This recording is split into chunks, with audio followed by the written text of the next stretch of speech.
I think just an important thing and a part of the process that a lot of people miss is the measurement part and the testing part. So I look at advertising as a better way to understand your customer, have multiple messages, have multiple call to actions, and test those against each other and see what your audience wants to respond to, what's going to get their attention, because then you're learning. So you're not only just running a campaign with the benefit of maybe getting some leads, but you're running a campaign with the benefit of getting some leads and also being able to do it more efficiently in the future.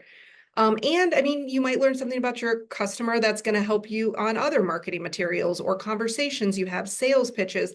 Like, there's just so much to learn from paid. And if you're going to put the money behind it, you might as well make the most of it and learn as much as possible while you're getting leads.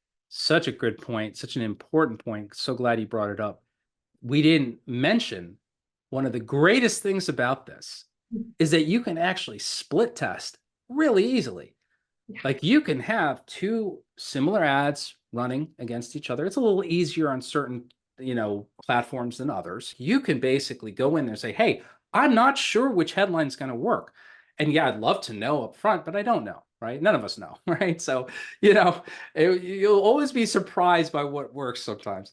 But if you could start with like, hey, this is headline 1, headline 2, we're going to A/B split test it. Very simple once you get used to it. So one other really, really good use case for this type of campaign is beyond even just kind of filling your pipeline, is testing your ideas, right? You could be like, I'm going to actually test some offers and I'm going to see what's really resonating. I mean, you can do this organically as well, but the problem with organic is you're really limited with how many impressions you get. Facebook, Meta, LinkedIn, they really kind of crack down on how much your post is seen organically, which is why it's so hard. Everybody wants to go viral, but it's very, very hard to do that. So paid is just a good way to get that reach and feedback, putting a little bit of money behind it, where it's going to be really hard to get that same equal reach and feedback using an organic post.